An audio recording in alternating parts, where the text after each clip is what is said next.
വിചാരിച്ചിട്ട് അവരെന്ത് ചെയ്യട്ടെ ഗുരുവായൂർ വിചാരിച്ചിട്ട് നിങ്ങൾ വാങ്ങിയിട്ടുണ്ടെങ്കിൽ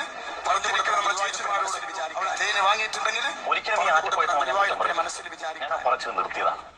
അദ്ദേഹത്തിന്റെ കഴിവും മികവുമാണ് അഭ്യസ്തവിദ്യരായ ഈ സാക്ഷര കേരളത്തിലുള്ള വലിയൊരു സമൂഹത്തെ അദ്ദേഹം ഒന്നു ചേർത്തുകൊണ്ട് അദ്ദേഹത്തിലുള്ള പ്രതിഭ കൊണ്ട് അദ്ദേഹത്തിന്റെ കഴിവ് ആളുകളെ സിമ്പിളായിട്ട് ചൂഷണം ചെയ്യാനും പറ്റിക്കാനും ഒക്കെയുള്ള അത് കാശാക്കി മാറ്റാനുള്ള അദ്ദേഹത്തിന്റെ മികവും കഴിവും അദ്ദേഹം ഉപയോഗപ്പെടുത്തുന്നു. അതിന്റെ കാര്യം ഇവിടെ പല ആളുകളും പല വഴിയിലൂടെ പൈസ ഉണ്ടാക്കുന്നില്ലേ, ആ രൂപത്തിൽ അദ്ദേഹം ഉണ്ടാകും. അത് അദ്ദേഹത്തിന്റെ കഴിവാണ്. നമ്മൾ അദ്ദേഹത്തിന് ആ കഴിവും അത് വകവെച്ചു കൊടുക്കുന്നു. അദ്ദേഹത്തിന് കുറ്റപ്പെടുത്തിയ കാര്യമില്ല, അത് ആ വഴിക്ക് വിട്. അദ്ദേഹത്തിന്റെ അറിവും പരിമിതി എന്താണെന്ന് നമുക്കറിയാം. പക്ഷെ എന്നെ അത്ഭുതപ്പെടുത്തിയത് സനധാരികളായ സനത് വാങ്ങിയിട്ടുള്ള ബിരുദധാരികളായ എത്ര ആളുകൾ ആ മജ്‌ലിസിൽ ഇപ്പുണ്ട്. ഞാൻ നിങ്ങളോടൊക്കെ സ്നേഹപൂർവ്വം സാമാരെ ചോദിക്കാണ്, ഇദ്ദേഹം പറഞ്ഞ വർത്താനം നിങ്ങൾക്ക് ആർക്കും ഒരു തരത്തിലുള്ള പേടിയും തോന്നില്ലേ? എന്റെ പ്രിയപ്പെട്ട ഉസ്താദന്മാരെ, നമ്മളൊക്കെ 1000 രൂപയും നെയ്ച്ചോറും പോത്തിറച്ചിക്കും വേണ്ടി ഏത് വിധേനയും വിധേയപ്പെടുന്നവരായി നമ്മളൊക്കെ മാറിയും. ഈ സമൂഹം നമുക്ക് തരുന്ന വിലയും നമുക്ക് തരുന്ന ആദരവും എന്താണ്? ഒരു യഥാർത്ഥ ആലിം എന്ന് പറഞ്ഞാൽ അയാളെ കാണുമ്പോൾ ആളുകൾക്ക്, ജനങ്ങൾക്ക് അള്ളാഹുവിനെ ഓർമ്മ വരണം. അയാളുടെ വായിൽ നിന്ന് വീണ്ടും വാക്കുകൊണ്ട് അള്ളാഹുവിനെ കുറിച്ച് അവർ ചിന്തിക്കണം. ഇപ്പൊ ഏത് അവസ്ഥയിലായി? സർവ്വമത പ്രാർത്ഥനയൊന്നും കുഴപ്പമില്ല എന്നുള്ള അവസ്ഥയിലേക്ക് നിങ്ങളുടെ സാന്നിധ്യത്തിൽ പറയുമ്പോൾ ഇതൊന്നും വിഷയമില്ലെന്നല്ലേ ആളുകൾക്ക് തോന്നുക? ഇതിനൊന്നും ഗൗരവമില്ലേ? ഗുരുവായൂർ ക്ഷേത്രം ഇവിടെ ഉണ്ടാക്കി വെച്ചിരിക്കുന്ന ഇവിടുത്തെ നമ്മുടെ സാധുക്കളായ ഹൈന്ദവ സഹോദരങ്ങൾ പ്രാർത്ഥിക്കാൻ വേണ്ടി, ആരാധന നിർവഹിക്കാൻ വേണ്ടിയാണ്. അവരവിടെ നിർവഹിച്ചോട്ടെ. അള്ളാഹുവിന്റെ സ്മരണാർത്ഥം, ഏക ഇലാഹായ അള്ളാഹുവിന്റെ സ്മരണാർത്ഥം നബി സല്ലല്ലാഹു അലൈഹി വസല്ലം തങ്ങളുടെ പേരിൽ സ്വലാത്തുൽ ഫാത്തിഹ ചെല്ലാൻ വേണ്ടി ജനങ്ങളെ വിളിച്ചു കൂട്ടിയിട്ട് റബ്ബിനോട് പ്രാർത്ഥിക്കാൻ വേണ്ടി വന്ന മനുഷ്യരോട് അവരുടെ കൂട്ടത്തിൽ എല്ലാവരും ഉണ്ടാകാം. അള്ളാഹു കാരുണ്യവാനാണ്, അവിടെ എല്ലാവർക്കും വേണ്ടി പ്രാർത്ഥിക്കും. അൽഹംദുലില്ലാഹ്, അൻസാരി സുഹരി ഉസ്താദിൻ്റെ ആ ഒരു ചെറിയ നസീഹത്തിൽ സമകാലിക സാഹചര്യത്തിൽ ജീവിക്കുന്ന ഉസ്താദന്മാർ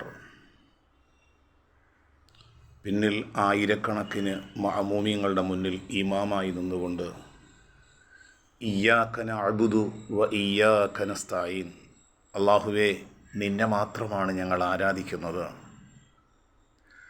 ഞങ്ങൾ ഹൃദയത്തിൻ്റെ നൊമ്പരങ്ങളും വേദനകളും ഒക്കെ പങ്കുവയ്ക്കുന്നത് റബ്ബേ നിന്നോട് മാത്രമാണ്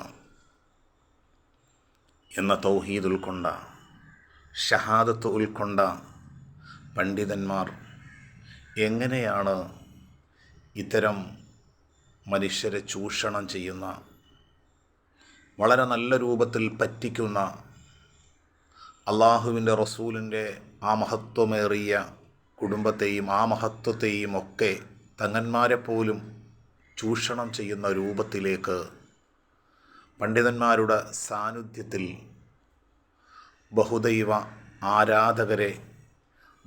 ആരാധകരായ സഹോദരന്മാർ അവരുടെ വിശ്വാസം ഉൾക്കൊണ്ടുകൊള്ളട്ടെ.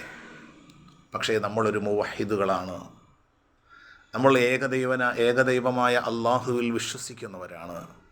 അഷ്ഹദു അൻ ലാ ഇലാഹ ഇല്ലല്ലാഹ്, അള്ളാഹുവേ നീ അല്ലാതെ മറ്റൊരാരാധ്യനില്ലെന്നും, വഹ്ദഹു നീ ഏകനാണെന്നും, ലാ ശരീക ലഹു അവനൊരു പങ്കാളികളില്ല എന്നും, വഅഷ്ഹദു അന്ന മുഹമ്മദുൻ അബ്ദുഹു റസൂലുഹു മുഹമ്മദ് നബി സല്ലല്ലാഹു അലൈഹി വസല്ലമ തങ്ങൾ അബ്ദുഹു അള്ളാഹുവിൻ്റെ അടിമയും വറസൂലുഹു അള്ളാഹുവിൻ്റെ തിരുദൂതനുമാണെന്ന് ഹൃദയം കൊണ്ട് വിശ്വസിച്ചവരാണ് നമ്മളൊക്കെയും.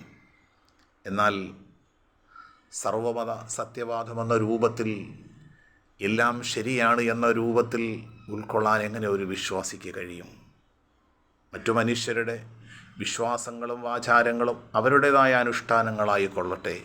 പക്ഷേ വിശ്വാസികളെ സംബന്ധിച്ചിടത്തോളം മരണം മുന്നിലേക്ക് കടന്നു വരുമ്പോഴും ലാ ഇലാഹ ഇല്ലല്ലാ എന്ന ആ തൗഹീദ് ഉച്ചരിച്ചുകൊണ്ട് റബ്ബിലേക്ക് മടങ്ങണമെങ്കിൽ നമ്മുടെ ഹൃദയത്തിൻ്റെ ഉള്ളിൽ താൽക്കാലികമായി ഈ ലോകത്ത് നഖാപ്പിച്ചകൾക്ക് വേണ്ടിയിട്ട്, എന്തെങ്കിലും ചില സാമ്പത്തികമായ നേട്ടങ്ങൾക്ക് വേണ്ടിയിട്ട് നമ്മുടെ വിശ്വാസവും നമ്മുടെ ആദർശവും പിച്ചി ചീന്തപ്പെടേണ്ടതല്ല.